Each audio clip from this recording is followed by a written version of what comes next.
मुझे चुटकुला सुनाया।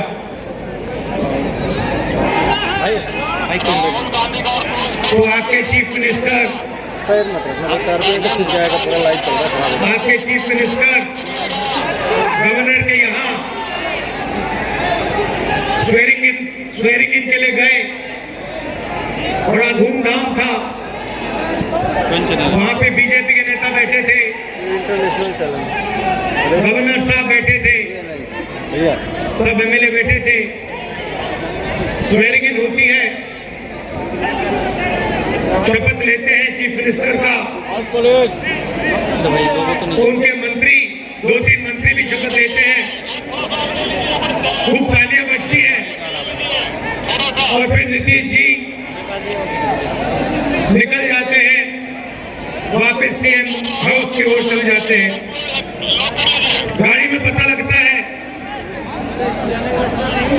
कि वो अपना शॉल गवर्नर के घर में छोड़ा है।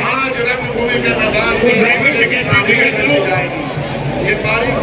वापस चलो, शॉल उठाना है।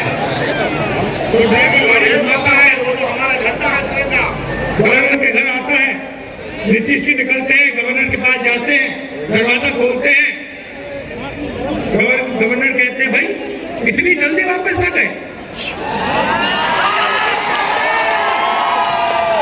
तो ये हालत है बिहार की। थोड़ा सा दबाव पड़ता है और यू टर्न ले लेते हैं।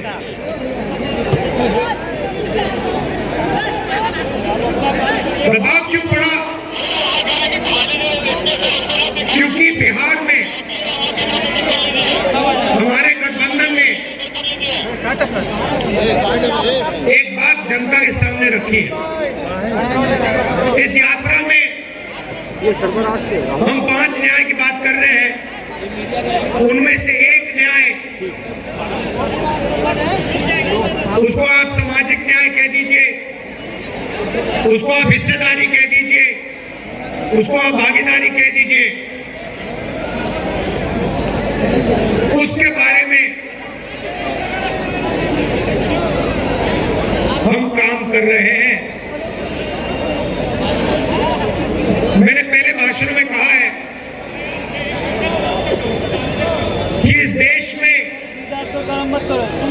अलग अलग वर्ग के लोग हैं।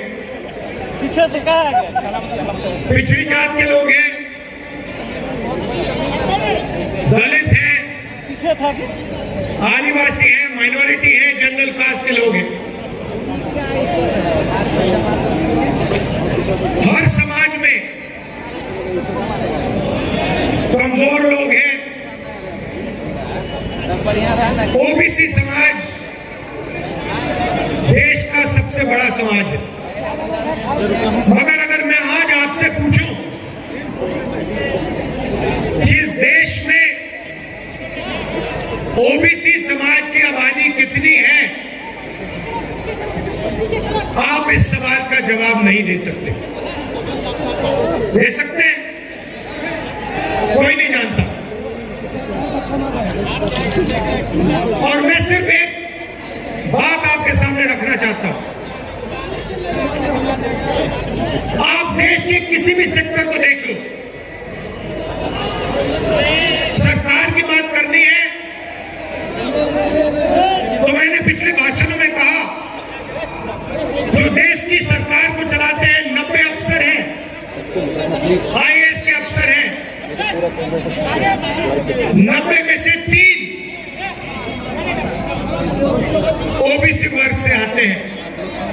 दिल्ली और अगर 90 अफसर पूरे के पूरे बजट के बारे में निर्णय लेते हैं तो ये ओबीसी अफसर 100 रुपए में से 5 रुपए का निर्णय लेते हैं। तो सरकार में ना ओबीसी की,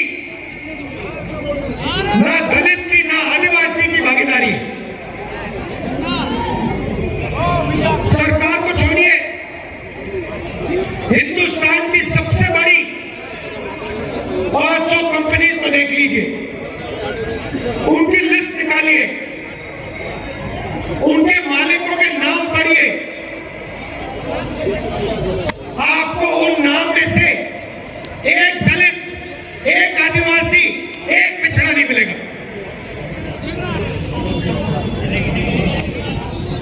मीडिया को देख लीजिए, अखबारों को देख लीजिए, टीवी को देख लीजिए, एक मालिक ओबीसी वर्ग, दलित वर्ग, आदिवासी वर्ग का आपको नहीं मिलेगा। रिपोर्टर मिल जाएंगे, उनको भी कोने में बैठा रखा है, जो उनके दिल में वो बोल नहीं पा रहे हैं, मगर सीनियर मैनेजमेंट में और मालिकों में आपको एक ओबीसी, एक दलित, एक आदिवासी नहीं मिल सकता।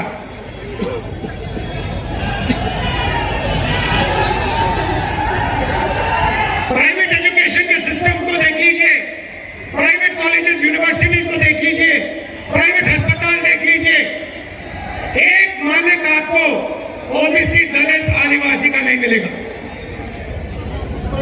तो मैं सिर्फ ये सवाल पूछ रहा हूं कि अगर हम सामाजिक न्याय की बात कर रहे हैं तो ये तो स्पष्ट है कि हिंदुस्तान के किसी भी सेक्टर में पिछड़ों को, आदिवासियों को, दलितों को न्याय नहीं मिल